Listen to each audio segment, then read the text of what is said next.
In response to the roundabout video that I did a few weeks back, I got a lot of inquiries about, maybe doing some more deeper dives into Yes music from a keyboard perspective. I think this was the most requested one that I got, which was Close to the Edge. I can't do the whole song in one tutorial. I'll break it up, and depending on the feedback that I get, will depend on how far we go. So let's get started.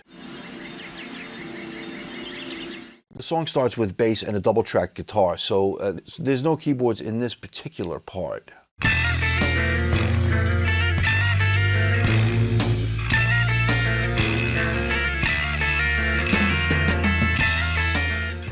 Steve had double tracked his part for that in the studio. When they would do it live, Rick would take one of those double tracks. He took the A to B flat part, while Steve would play the main part. As an interesting aside, on the last tour that they did just this past summer, Steve used a harmonizer on that, and he did that part for the first time. I believe it was the first time he did it himself. If you watch Jeff, he's not playing. And then you can see that Steve moves his foot over and he hits a button and he turns the harmonizer off and he starts when the next section comes. When the next section starts, I heard a lot of people saying, talk about the key that it's in. I've heard some people say it's a hybrid key. You hear all these exotic things. Some people say it's an altered key. You hear some people say that Yes, this is my favorite, Yes made it up themselves. It's a made-up key just for Yes. What is it? It's actually not a key. It's actually a mode. It is the E Locrian 6. E Locrian 6 essentially is a D harmonic minor scale that starts on E. D harmonic minor is this. But the boys started on E.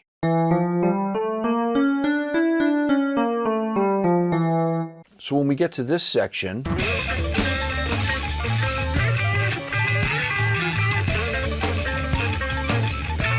if you pay attention, Chris and Rick are basically doing the identical solo.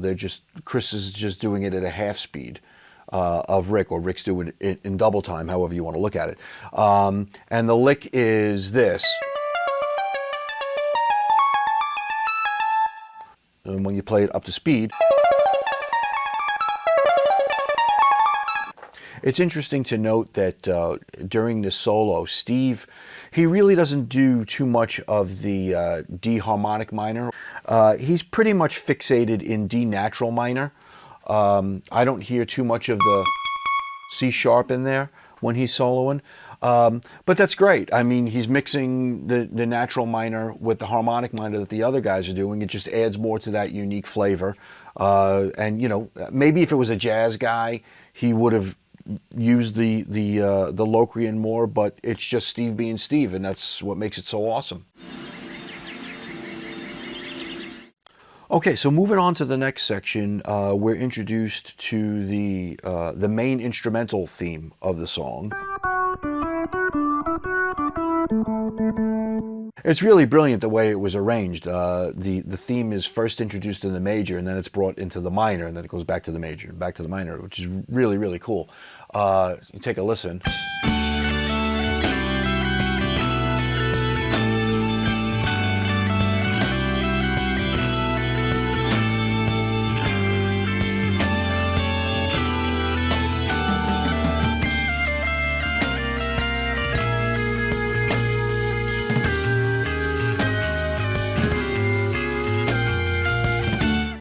So this is what I've picked up from what Rick plays in the studio. This is not the fingering that I use. I'm just doing it so that you can kind of see clearly what I'm playing.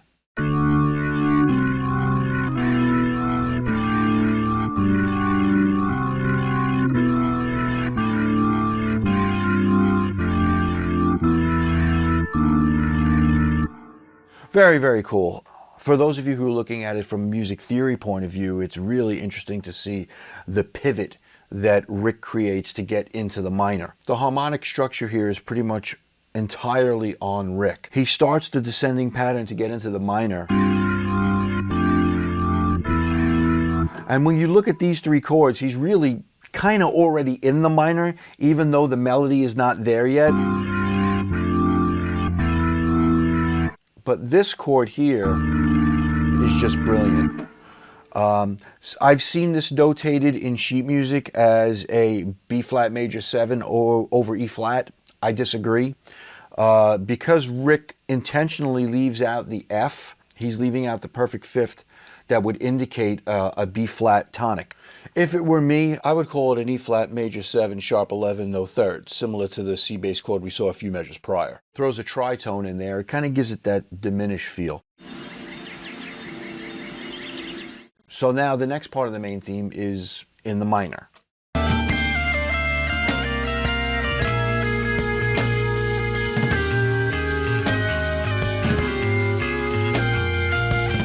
And this is so incredible. What Rick plays here is almost next to nothing. It's so cool, I have to let you hear it on its own before I show you what he does.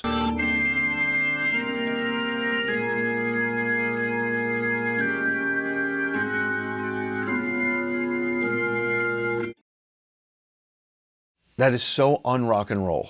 So this is what he's playing. Check this out.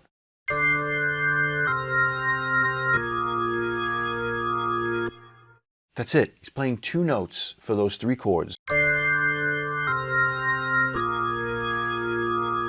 Moving on.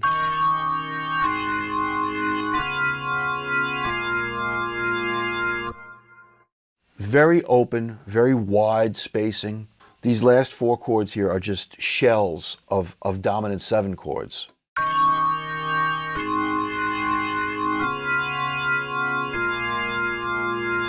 Again, very wide spacing, very open, very ambiguous, but at the same time, it's just so un-rock and roll. The ironic thing is, if you take a listen to the ABWH live, that spaciousness is not there at all, and it's probably not there because they had an extra guitar player and an extra keyboard player on stage.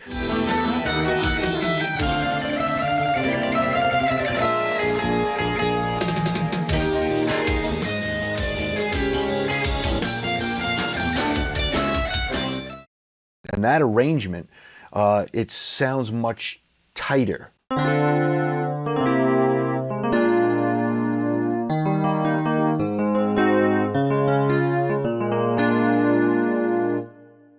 The same basic premise, it's just that it's just more open and it breathes more on the studio version.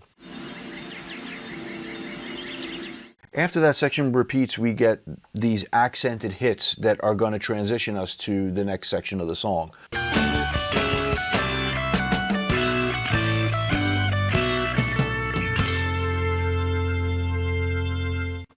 I'm fairly certain that this section here is Rick.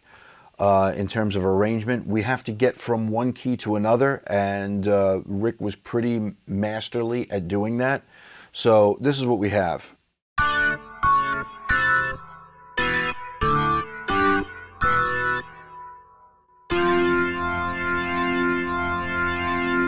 That in and of itself is very weird. Going from a B sus4 to an F major. There's no rhyme or reason to that. You have 2 chords that are a tritone apart. You can't be any further away from each other than a tritone. So there's no tonal relation between this and that. Unless you're going to use the F to pivot to the next section. So now we have a B sus4 to an F to an A minor. And that's where the first verse starts, and that's where I'm going to leave you. But I'm going to leave you with a question.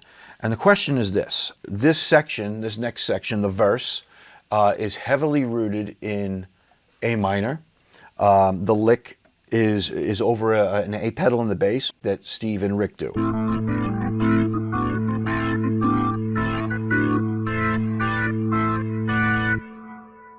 So the question is, are we in A minor? A minor. Yes. Or maybe we're in something else. So chew on that. Let me hear some comments. I'd love to hear from you guys, see what you think. And if all goes well, we'll see you for the next section. Take care.